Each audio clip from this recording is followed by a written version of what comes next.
What's going on, guys? Sam Adams here, and welcome to a brand new episode of Caffeinate. Today for the 1st of March, 2019. My name is Samuel Adams, and welcome to today's show. For those that don't know what this show is, this, my friends, is a daily gaming news podcast where I bring you the hottest gaming news from around the industry, and I'll let you guys know what is going on in one tight, neat little package for you to enjoy 5 days a week, Monday through Friday at 7 p.m. Eastern Time over on twitch.tv/TheSamuelAdams. Now, to those joining me live, welcome on in, and of course, for those joining me later on the YouTube version of the show, on the podcast version of the show, welcome on in.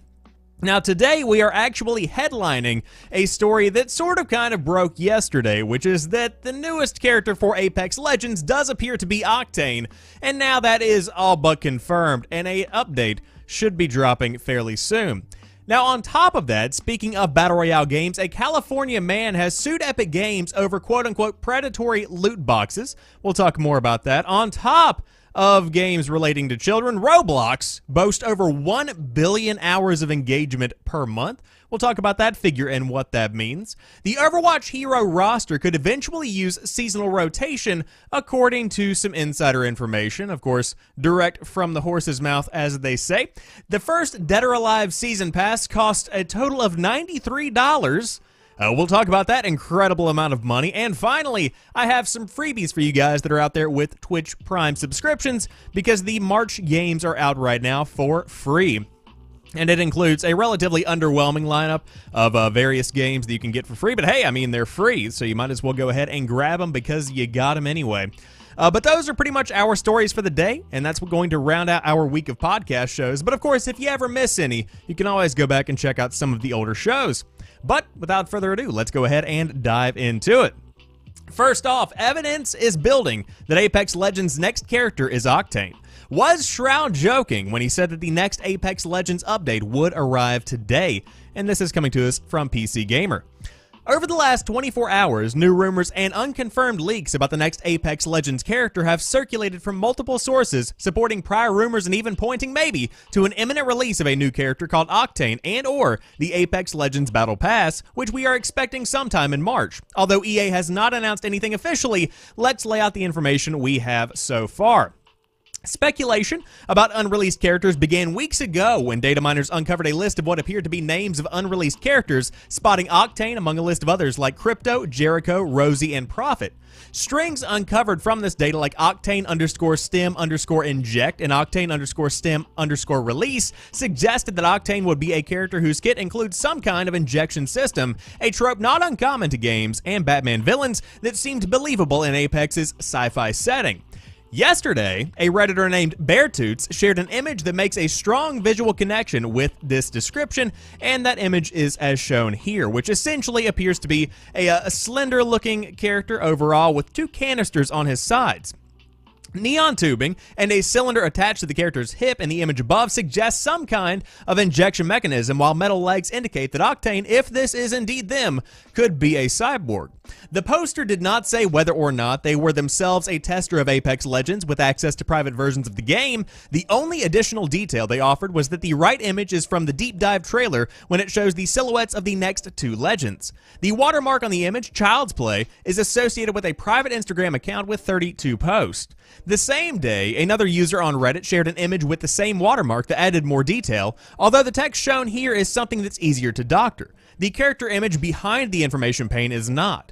The second image shows Octane's abilities in Apex's store menu alongside, notably, a new tab for a battle pass, and they are as follows.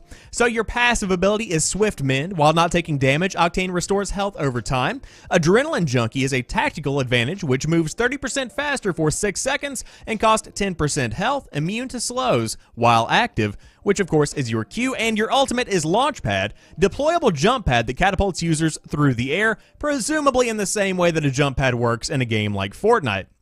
It would not be the first time we've seen a character focused on speed through self-inflicted damage in a video game, although Octane's passive would overlap somewhat with Lifeline's tactical healing drone.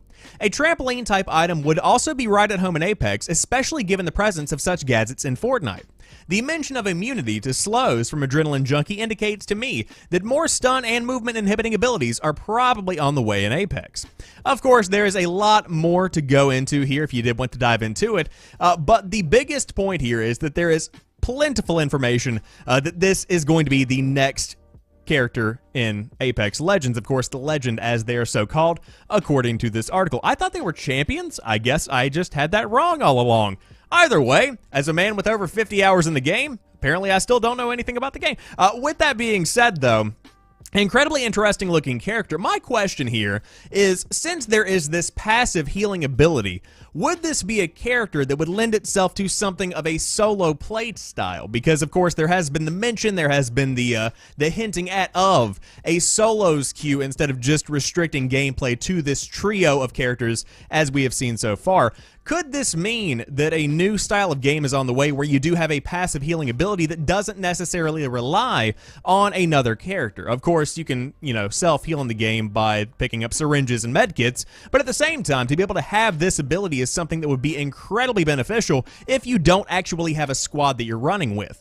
Now, with all of this information, you can lean as far into it as you would like, and you can speculate as much as your little heart would love to, but at the end of the day, this is going to be coming out relatively soon. If I did have to guess, I would say next week, and that is of course according to what Shroud has actually said, because of course Shroud is the biggest Apex Legends streamer at the moment, and with that being said, he said this, quote, "I'm excited for the update for this game. Just wait. If it comes out tomorrow, it might. Who knows? They might surprise you. I have no idea. I don't know anything. I have no knowledge. I have never played this game before, ever," Shroud says in the clip while playing Apex. Of course, we don't really know if this is something that is to be believed and taken at face value, or if he is just being humorous, but when it comes down to it, what you have here is pretty much a man with a very likely stream of inside information, potentially accidentally letting something slip that you might be seeing an update starting tomorrow.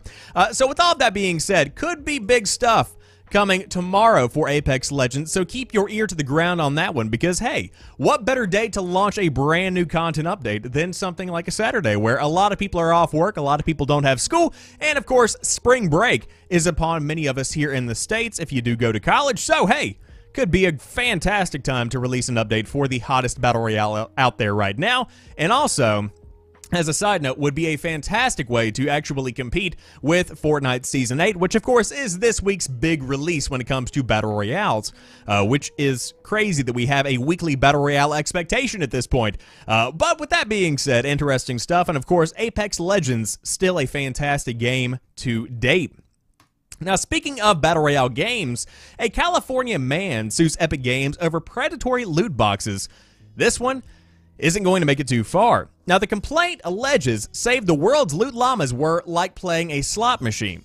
A California man has filed a lawsuit this week against Epic Games on behalf of his son, alleging the company engaged in a, quote, predatory scheme with loot boxes in Fortnite.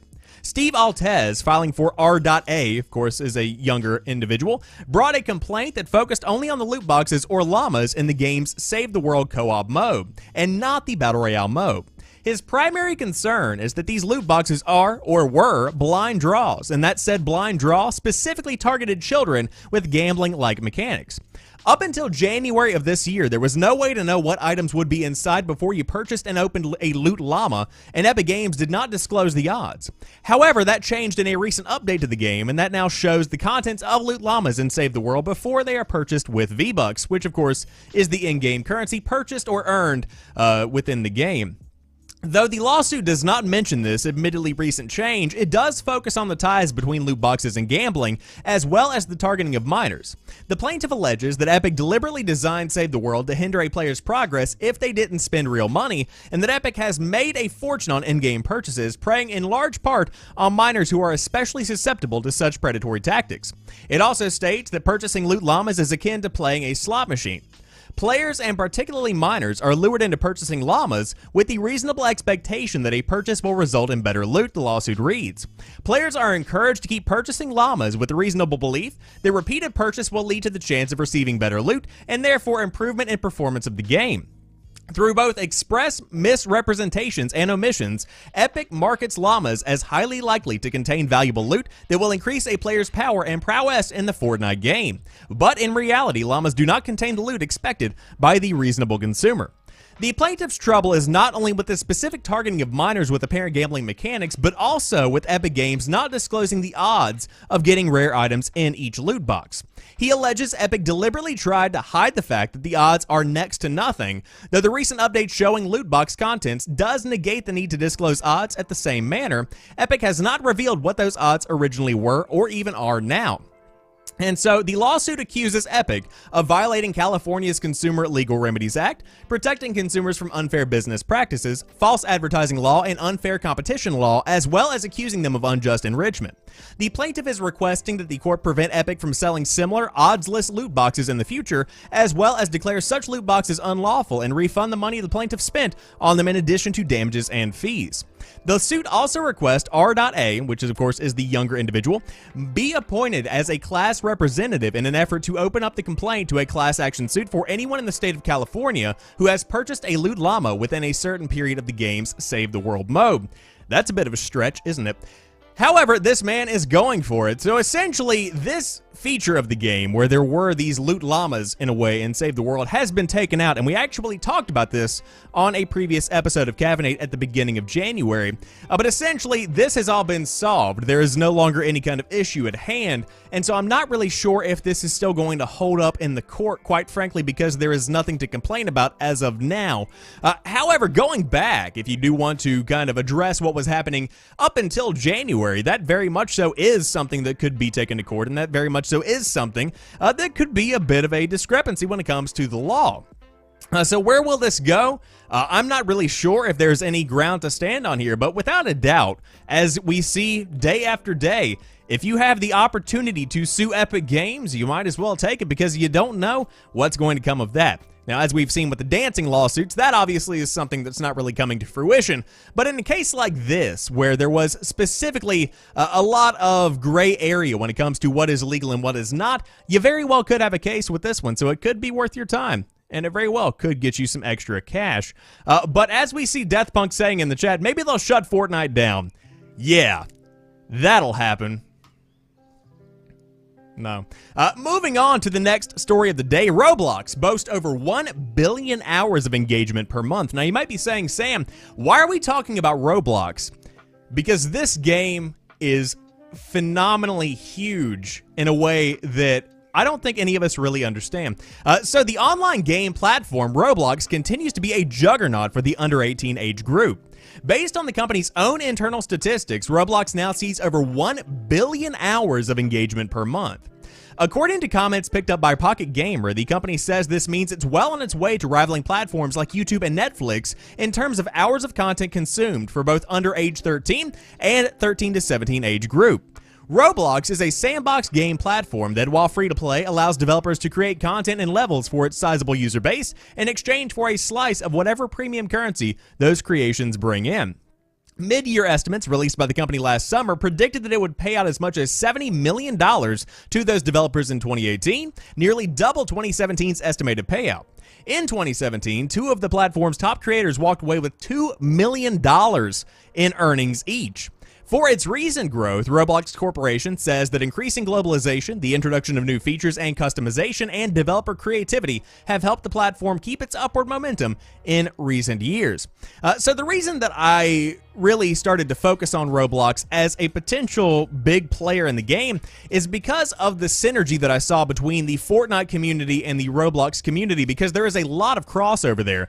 There are a lot of people that are playing both games at the same time because, quite frankly, both of them do cater to younger groups, younger audiences, and that's something that I think goes underappreciated, because when you see stuff like Apex Legends coming to fruition, that, of course, is an incredibly popular game. You begin to see a lot of people migrate over to Apex Legends. But when it comes to the younger generation that might not necessarily be on Reddit, on Twitter, participating in the online discussion, they very much so are sticking to stuff like Fortnite and like Roblox, and they're continuing to pump hours and hours and hours into that specific platform. I mean, I called it a game, but it really is a platform. And so, 1 billion hours of engagement per month is what comes from that kind of relationship that kids are having with Roblox.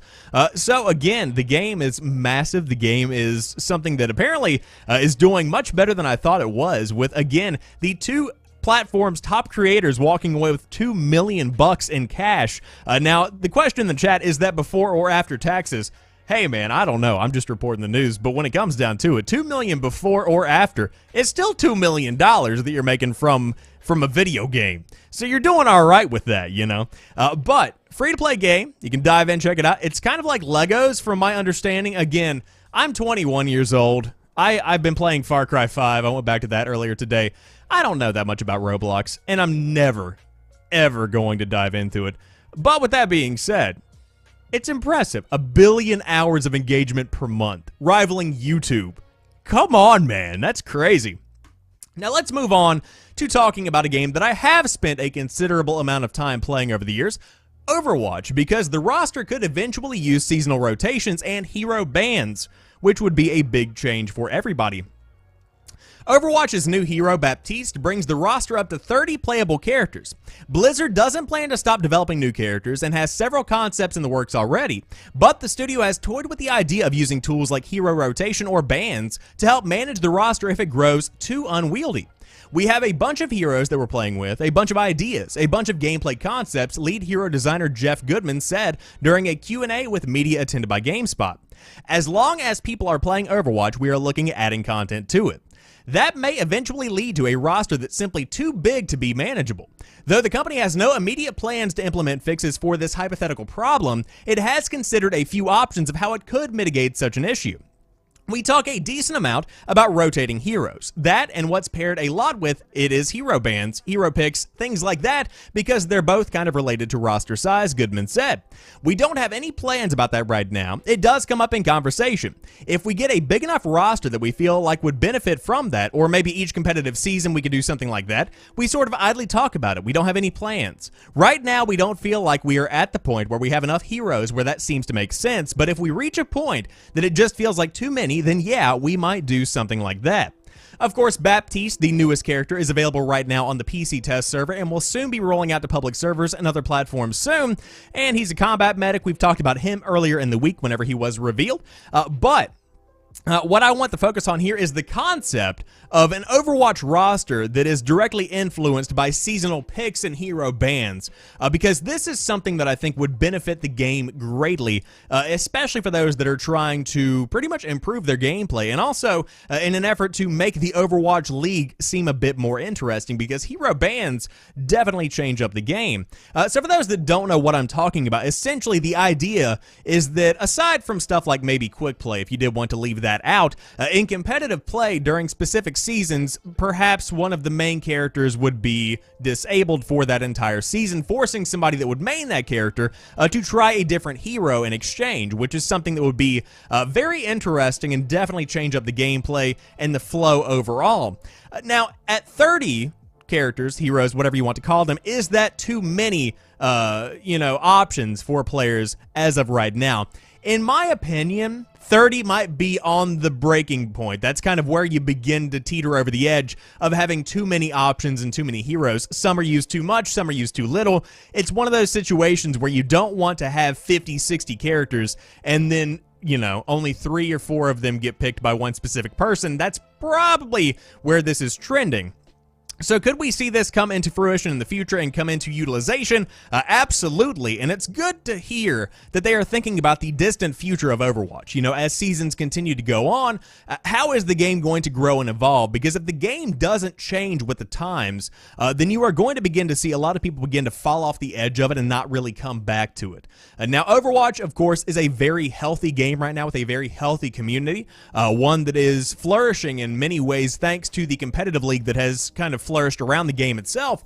But again, as time goes on, will that be sustainable? Just because a game has a large competitive following doesn't necessarily mean that it's going to stick out through the years, and that's pretty much what I want to see happen with Overwatch. It's a good game, great competitive game, just needs to be, pretty much solidified in its future.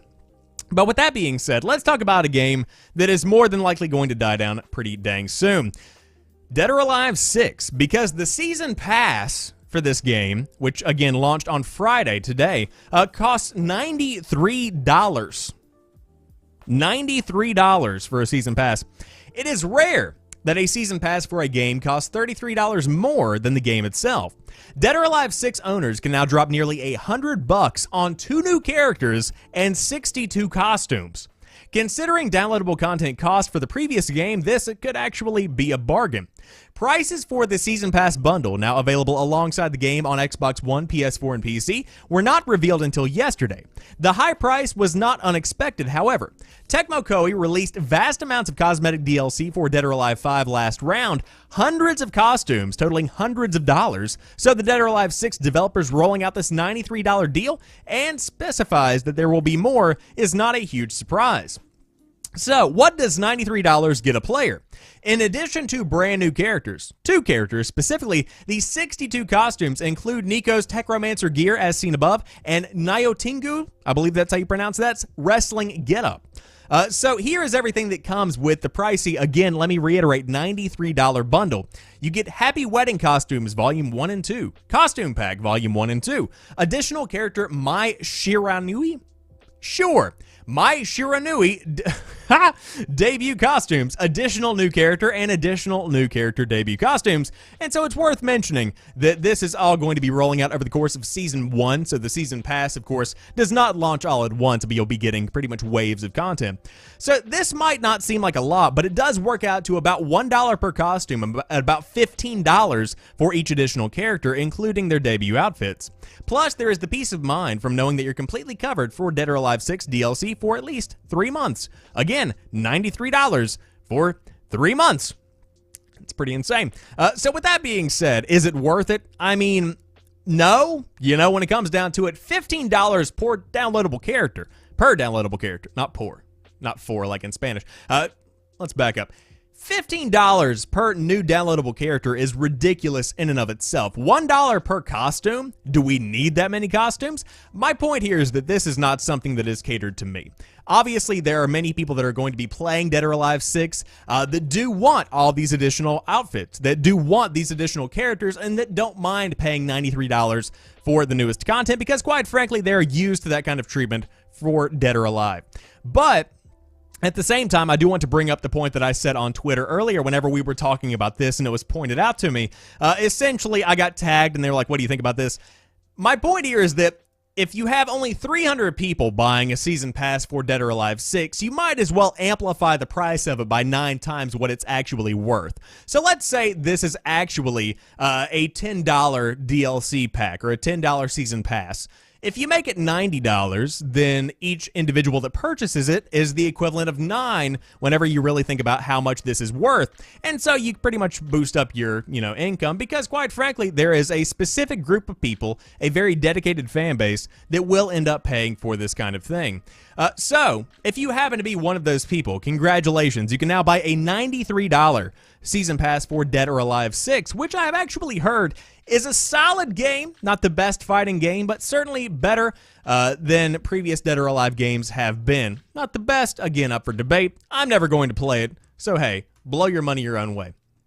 But with that being said, if you do want to blow your money on Twitch Prime, there are some free games for you for the month of March, and they, my friends, are out right now. March is finally here, which means starting today, more free PC games are available for Amazon and Twitch Prime members. Until March the 31st, you can download these 4 games at no cost, and they include Star Vikings Forever, The King's Bird, Cabounce, sure, and Snake Pass. Star Vikings Forever is a lengthy puzzle RPG about space Vikings.